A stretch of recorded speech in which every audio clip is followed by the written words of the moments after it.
नमस्कार, स्वागत है आपका न्यूज फिर उत्तराखंड उत्तर प्रदेश पर। मैं हूं आपके साथ रंजीत और आप देख रहे हैं स्वस्थ प्रदेश। दांत हमारे शरीर का ऐसा अंग है जो अगर बिगड़ने लगे तो खाना पीना, हंसना बोलना सब मुहाल हो जाता है। दांत की तकलीफ अच्छे से अच्छे इंसान को बेचैन कर देती है। खूबसूरती के लिहाज से भी दांतों को बेहद अहम माना जाता है। बावजूद इसके हम अपने दांतों के प्रति बेहद लापरवाह रहते हैं। हल्की फुल्की साफ सफाई के अलावा हम दांतों पर कोई खास ध्यान नहीं देते। नतीजा ये होता है कि हमारे दांत हमें परेशान करने लगते हैं। कौन कौन सी परेशानियां हैं और कैसे पा सकते हैं इससे निजात, आज स्वस्थ प्रदेश में बात इसी पर। दांतों की बीमारी और उसके इलाज की जानकारी देने के लिए हमारे साथ जुड़ रहे हैं डॉक्टर अशोक कुमार जी, जो की डेंटिस्ट हैं। आप भी उनसे सवाल पूछ सकते हैं। डॉक्टर साहब, बहुत स्वागत है आपका। लेकिन डॉक्टर साहब से हम चर्चा करेंगे, लेकिन उससे पहले एक रिपोर्ट आपको दिखाते हैं और इस रिपोर्ट के बाद हम डॉक्टर अशोक जी के पास में चलेंगे और उससे बात करेंगे।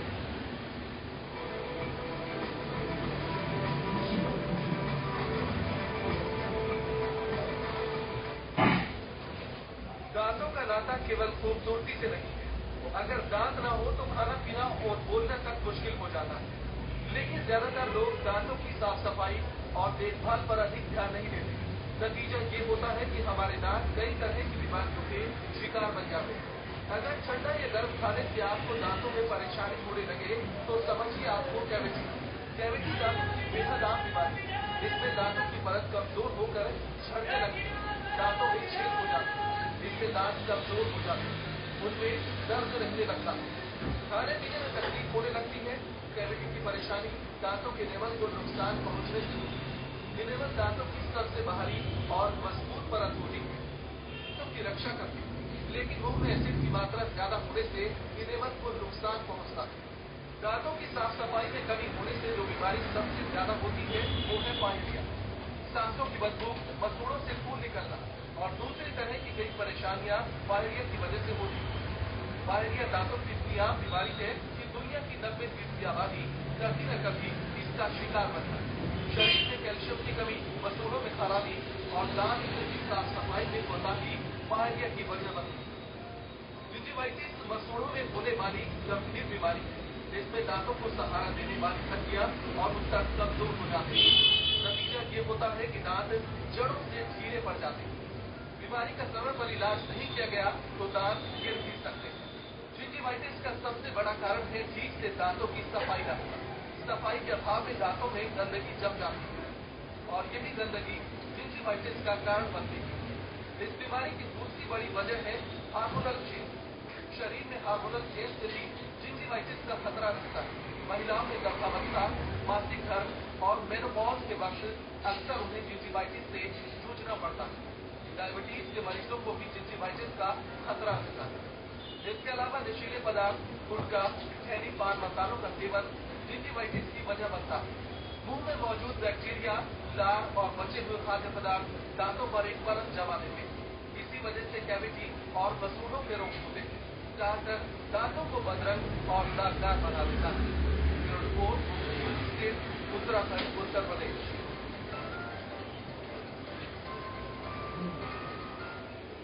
तो आपको पायरिया, कैविटी से बचकर रहना होगा। अगर आपको अपने दांतों की देखभाल करनी है, आपको अपने दांतों को अच्छे तरीके से रखना है। लेकिन बड़ा सवाल यह है कि कैसे इसको सुरक्षित रखें, कैसे इसको बेहतर रखें। बताने के लिए हमारे साथ डॉक्टर अशोक जी जुड़ रहे हैं, डेंटिस्ट। डॉक्टर साहब, बहुत स्वागत है आपका। देखिए, दांतों को सुरक्षित रखना कोई बहुत मुश्किल काम नहीं। कई बार मेरे पास पेशेंट्स भी आते हैं, वो भी पूछते हैं कि कोई खास टूथपेस्ट या कोई खास टूथब्रश मेरे को बताइए डॉक्टर साहब, जिससे मेरे दांतों की कभी कोई बीमारी नहीं है। मैं हमेशा उनसे यही कहता हूँ कि बजाय इस बात पे जाने की कि कोई खास टूथपेस्ट किसी ब्रांड का या कोई खास अच्छा महंगा सा टूथब्रश वगैरह इस्तेमाल करने से आपको दांतों की बीमारी नहीं होगी, ऐसा सोचना बिल्कुल भी करना।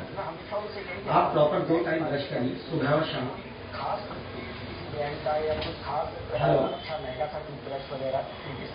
आप प्रॉपर 2 टाइम ब्रश करिए, वीकली माउथ वॉश करिए। और सबसे बड़ी मैंने देखा है हमारी इंडिया में लोग ब्रशिंग को सिर्फ काफी मानते हैं, लेकिन ब्रशिंग मैं आप लोगों को बताना चाहता हूँ अकेले ब्रशिंग काफी नहीं है, क्योंकि दांतों के बीच में जो गंदगी फंसी है उसे आप सिंपल ब्रशिंग से नहीं निकाल सकते। उसके लिए फ्लॉस होना बहुत जरूरी है। हफ्ते में आप माउथ वॉश भी कर सकते हैं एक बार।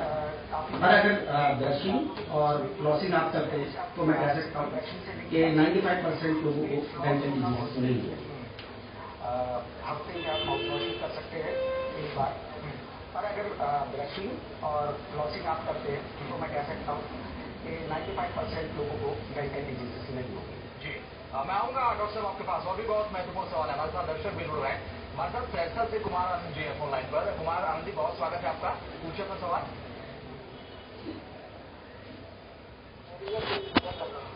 आनंद जी, आपको आवाज नहीं आ रही है? जी, पायरिया की दिक्कत है आपको? हाँ, बिल्कुल कितने दिन से? पायरिया एक्चुअली एक लिगामेंट का है, इसे जिंजिवाइटिस या पेरियोडोंटाइटिस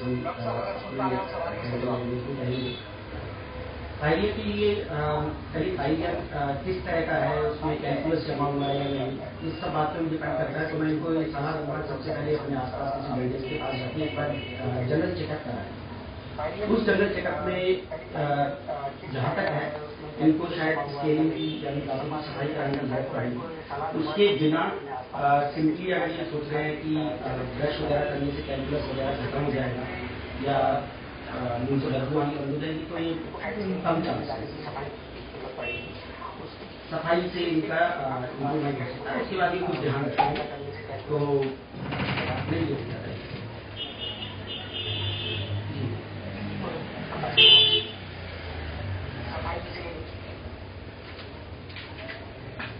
डॉक्टर साहब, आप बन रहे हैं हमारे साथ, कुछ तकनीकी वजह से आपकी आवाज हम तक नहीं पहुंच पा रही है। हम उसको ठीक करने की कोशिश करते हैं, लेकिन कैविटी की परेशानी पर हम दर्शकों को बता दें। एसिड से इनमें को नुकसान, मुंह में ज्यादा एसिड नुकसानदेह है, इसलिए सावधानी बरतनी चाहिए आपको। और दांतों की बाहरी परत है एनिमल से होती है दांतों की रक्षा, इसलिए इसे बहुत साफ सफाई रखें। साफ सफाई की कमी से भी ये बीमारी होती है, और सांसों में बदबू आना भी एक मुश्किल है। वर्तमान से प्रिंस हमारे साथ एक दर्शक हुए। प्रिंस जी, स्वागत है आपका, पूछिए सवाल। संपर्क हो गया है। डॉक्टर साहब, पायरिया के बारे में आप बता रहे थे कि वो पहले की बात है, ज्यादा पुराना नहीं है। आप दोनों पहले आप समझना चाहेंगे कि जिनको नहीं है पूरी तरीके से 2-3 साल हो गए उनको ये कोई ऐसी बीमारी नहीं है जिसको कॉमन जरूर है, और इसके लिए कोई बहुत ही एडवांस्ड टेक्निक की या किसी खास प्रोसीजर की जरूरत पड़े, ऐसा नहीं है। सिंपली आप एक बार वैसे ही हम मानते हैं कि हर 6 महीने में,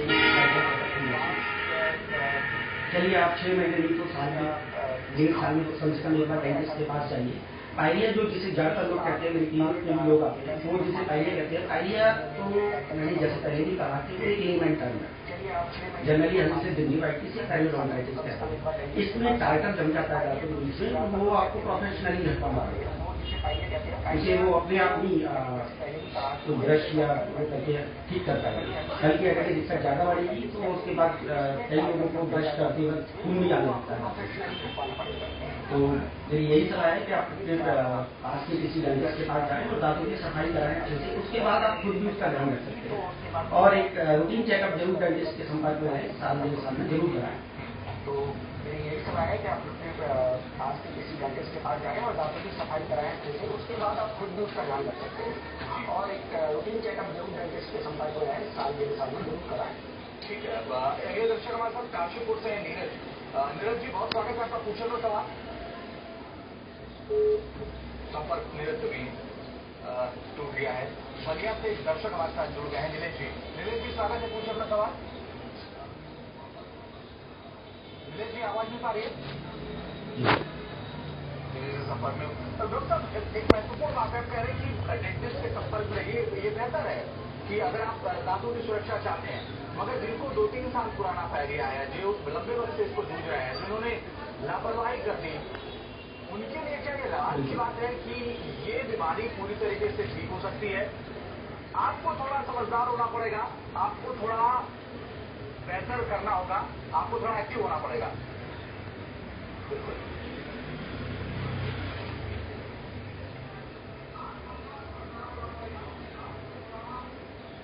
आयान शाहजहांपुर से हमारे साथ जुड़ गए हैं। आयान, स्वागत है, पूछिए अपना सवाल। डॉक्टर साहब से एक सवाल पूछना है। पूछिए।